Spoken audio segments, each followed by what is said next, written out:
Anyone who wants to be Prime Minister of this country needs to be clear with Canadians about whose votes he wants and who he stands with. So that was a big theme of the week as we saw the Prime Minister seize on Pierre Poilievre's controversial stop at a protest camp. Poilievre, at that camp, accused Trudeau of lying about, quote, everything. Trudeau responded by accusing Poilievre of welcoming, quote, extremists. It's a brand of wedge politics dominated political discussions all week, all while Liberals struggle to sell their economic plan, with recent polls suggesting the budget hasn't moved the needle. Here to check the political pulse of the week are our three-party insiders. Greg McEachern, well, he's a former Liberal ministerial staffer. Melanie Richer is a former communications director for the NDP. And Fred Delory is a former Conservative campaign manager. Happy Friday, gang. It's good to see you all.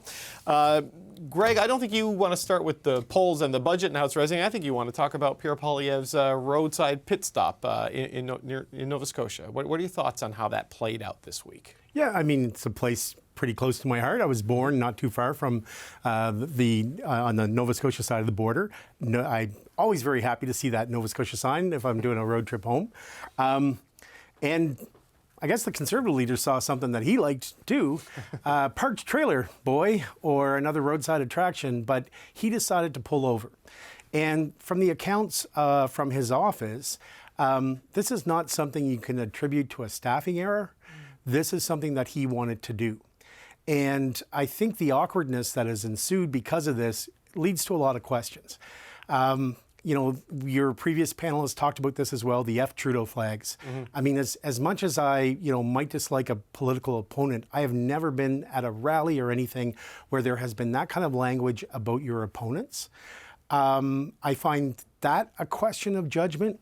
But then there's the scene where he is leaving the trailer and you can see a little design of the Diagolon? Yeah, Diagolon or whatever, yeah, that group. And white supremacist and very problematic, and especially problematic in this era of it being very tough for politicians and their families to be in public life. In the fall of 22, the leader of that group, I hate to say a joke, made a joke about the sexual assault of the wife of the Conservative leader. Mm-hmm. And I'm sure that he might have been able to see the F Trudeau flags. Maybe he didn't see that. But why are you ending up at a place where that type of thing would even happen? So, it's the company you keep. His judgment led him there. That must be a very awkward conversation to have. I remember how angry his staff were. The RCMP were called about that. Yep. And then just two other little things on that is there's a point in one of the videos where one of the protesters says, we're kind of trying to screw over the Nova Scotia government here with the rules. And the Conservative leader just kind of looks at him. It's a Conservative premier in Nova Scotia. Mm. It's a Conservative premier in New Brunswick. And in 21 and in 22, they both had issues with blockages, not a protest, but the border being blocked, and the RCMP had to be involved.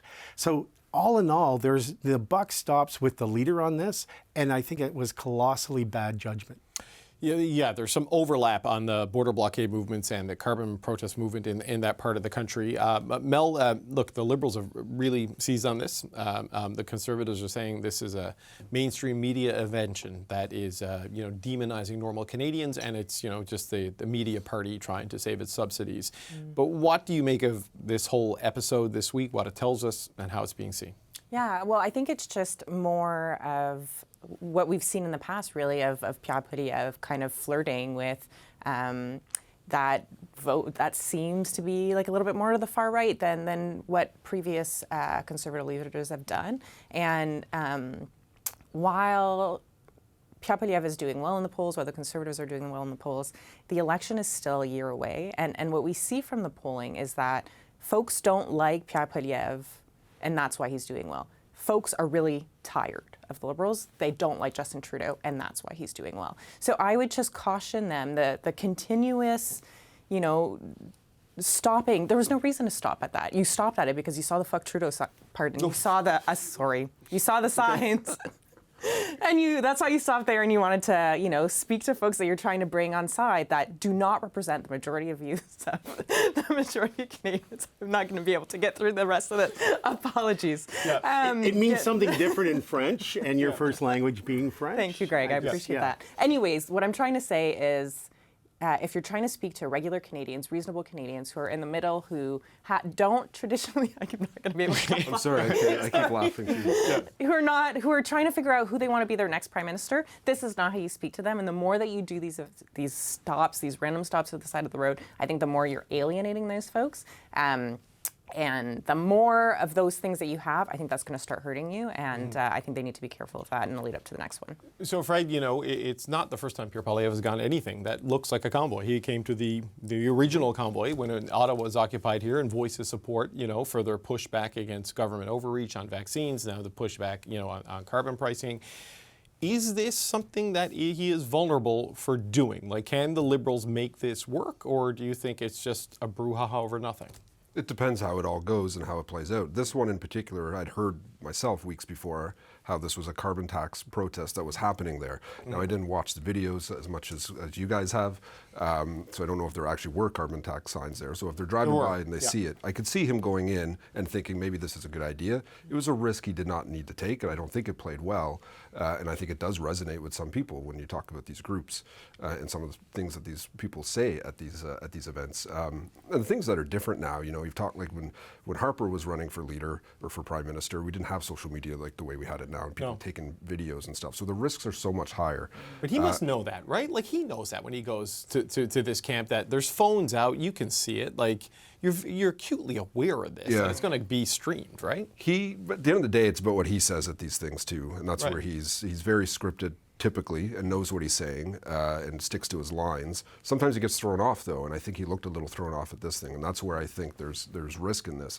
The sad part is this overshadowed what was a really good tour of the Maritimes. He had some great events around the three provinces there with big crowds and talking to lots of different Canadians. So popping into an event like this, I think, is a lot of risk and not a lot of reward. Do you think, the risk and reward, I mean, how do you think the Liberals are using this? Do you think, would you be worried about this if you're Pierre Poilievre? Do you think this was a thing they're worried about in the OLO? Or do you think they're just brushing it off? If I was there, I would worry about it because I worry about these things. I don't know if they worry about it as much because the Liberals have not shown to be actually that effective at doing anything with this stuff. They may do something today and then tomorrow they're chasing another car. They're not consistent on it. So I don't know if this is something that they'll actually stick to and try to build a narrative around. The reality is, if he was not polling as high as he is polling, I'm sure there was a lot of Conservatives who were absolutely quiet this week or pivoted to something else. You could sense the discomfort. I think if the polls were a lot closer, this would have been a huge issue with. We would have probably seen a few leaks, but right now they're all still kind of holding their noses because of the polls. Okay, so Mel, on the polls, we're seeing that post-budget, the polls are not getting better for the Liberals. Maybe it's too early or maybe it's too late. Right. You know what I mean? I don't know where it is really in that political dynamic. But you wanted to talk about the way the NDP has been communicating post-budget as opposed to the Liberals. What's your thing there? Yeah, what I saw almost every day this week, I saw it in press conferences, I saw it online, is the NDP really aiming squarely at Pierre Poilievre and talking about the things that Pierre Poilievre might cut if he was going to become Prime Minister. And one tool or one thing that they pointed to is pharmacare, is birth control for 9 million Canadians and diabetes medication. And currently, the bill to give, birth control and diabetes medication to the Canadians who need it is in the House, and the Conservatives have an amendment blocking the bill from going forward. And basically what we heard Jagmeet say repeatedly this week is Pierre Poilievre and the Conservatives are blocking birth control for you. Pierre Poilievre and the Conservatives are blocking diabetes medication for you. And I thought that that was quite effective in a way that, folks may be tired of the divisive language of he's doing this on this issue, doing this on this issue. But when you're talking to folks about stuff that they will not receive because of someone, I think that is effective. Even though Singh says he hasn't decided whether he's going to vote for his budget or not. That's a different question for a different time, David. Okay, all right. But I think that's a good point. But I think when you're talking to regular people and you're talking about folks who were excited to see birth control coverage or excited to see diabetes medication, and you're saying, here's a guy who might harm your ability to get that, I think that that's effective on the ground, and that's what we saw Jagmeet do this week. Yeah, Fred, I tease Mel on that because it seems to me Singh is going to try to squeeze them to increase like the disability credit or something, you know, but will ultimately probably come around to supporting the budget. But this is part of this seemingly larger attempt now to put Poilievre on the defensive on every single issue rather than let him drive the attack. And kudos to the NDP for doing that. This week they did seem to have a good disciplined campaign that they were running. Typically, when the NDP are doing stuff, the only time I ever hear about it is when Mel brings it up here on the Friday night panel. It misses a lot of the mark, what they do. But they actually had some stuff they were doing. It actually reminds me a lot of the Conservatives and how they message and how they push out their narrative and how they push out their stories. Jagmeet had, several days basically saying it was breaking news. Poilievre is doing this on pharmacare. One day he said breaking news. He put in a motion on pharmacare. The next day he said, breaking news. I just got briefed that by my staff that Poilievre's doing something on pharmacare. Now, someone must have lobbyists for the big pharma. Someone must have written all of these comments in once and then spread them out over 5 days because they don't quite match up in terms of a running theme. You were just seeing it upside down. Right, maybe. But I do again kudos to the NDP for what clearly appears to be a campaign. Will it work or not? We'll see. Greg, what do you make of this move from Singh? I think it's smart. We've actually been on this panel for a couple of weeks, or maybe even at our year-ender, talked about how it doesn't ring true when he gets a win and then turns around and sounds like a less harsh version of the Conservative leader. And these are two really important policy items because in terms of contraception, what's going on in the United States with the far right, the Republicans, it's backfiring on them. And there's always an echo from American media into Canada. And then in terms of diabetes, it's very expensive for families to live with diabetes. And the other aspect of that is diabetes also really negatively impacts a lot of your other health, which is horrible, and we want to care about people, but also if we're trying to make our health care more efficient, you want to prevent illness. And if you're preventing people from getting their medication, you are only going to make things worse. Okay, so Fred, we've talked about Mel's pick as good post-budget communications by the NDP. You want to talk about what you consider to be poor post-budget communications by the Liberals. Yeah, and I hate to beat up on the Liberals again, but I can see the pain. Maybe just because it's like I'm like a broken record. I just keep doing it. But yeah, they were pushing out stuff before the budget. I don't see an overarching narrative per se, but they were pushing out different items after the budget as well.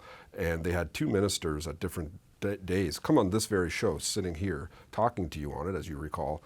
And I was blown away at how poor they did at communicating what they were trying to talk about. One was on the disability fund, the $200 a month. That's only going to 600,000 Canadians out of the 1.6 million that need it. Universally panned by groups that are concerned about this issue. But they were promoting it as if it was this biggest thing going. And at the same time, when you were asking really good questions, it was the same answer over and over and over. And they were like, I understand message discipline very well, but you've got to be able to tell the story when you're doing that if it's a good story to tell and not overtell it. And then you had another minister on talking. So this is Kamal Khera, the Minister for Disabilities on the first one, and Richie Valdez, the Minister for Small Business on this second interview. Thank you, because I didn't actually know their names. You had these ministers on, and this one talking about capital gains tax, which is something the government is struggling to communicate on.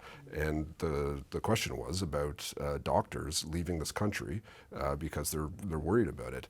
And there's lots of things I think she could have tried to defend and use the messaging on it, but she just pivoted right to talking about foreign credentials, trying to bring in new doctors that way because we're going to lose them because of our capital gains. It was the most absurd thing I've seen. I don't understand how you got from point A to point B on that.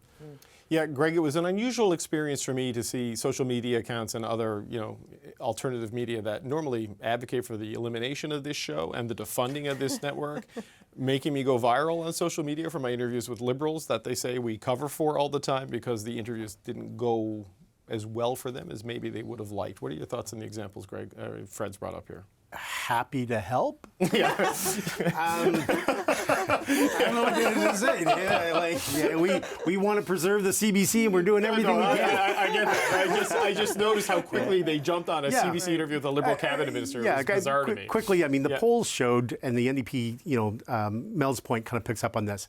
The budget reflects how people feel about the top line polling on the budget reflects how people feel about the government right now. If you talk about the budget items, poll numbers are really, really good, and they should be selling that. But I want to remind people that there was a cabinet shuffle last summer, and the theme was better communicators. And I don't want to say media training, because sometimes that's the problem. People are overtrained. That's what I think about this government a lot. You know, they sound rehearsed and insincere, it's the block and bridge rather than just authentic. It's the block and bridge style. Instead of listening to your question and say, hey, there's actually something really good there. Look, I was chatting with Minister of Rural Economic Development, Goody Hutchins, last week, and she talked about capital gains and what they were doing for entrepreneurs. And she linked it from her experience as a small business owner, very successful on the west coast of Newfoundland, and what they were doing. It sounded real. Yep. And that's what I think people need to do. Talk to your communications advisors. You need to improve, because those weren't great interviews. Mel, we got about 60 seconds. What are your thoughts on how this all played out? Yeah, I think like on both issues, there are things that you can criticize and there are things that you can say this is a really good thing that we're doing. And the inability of both ministers to do that was really a shame. But more than that, what I saw with both those interviews is the inability to connect with what people are going through with the fund for folks living with a disability. When you talk about $200 a month, like that's not going to lift people out of poverty, like you rightly pointed out. And instead of noticing that, instead of hearing that and saying, you know, this is a first step, we're trying to work, that's not at all what happened. And the same thing with Minister Valdez. It was, you know, people are on wait lists that are so long to see a family doctor, and then the response of family doctors saying we're going to leave as well, we'll bring other family doctors in. That's not the way that you meet people where they're at. And I think that was the failure that we saw this week and last week with both ministers. Yeah, it's interesting. I had a lot of angry emails and messages to me for letting the provinces off the hook on the disability thing. And the issue is that it was the government that set the standard. And I was just asking them, how does this live up to your promise? And, you know, that's for them to answer. They made the promise. Yeah. Okay, we got to go. Thanks, gang. As always, the best part of my Friday. Greg McKecker, Melanie Richer, and Fred Delory. At least that's what I say when they're here.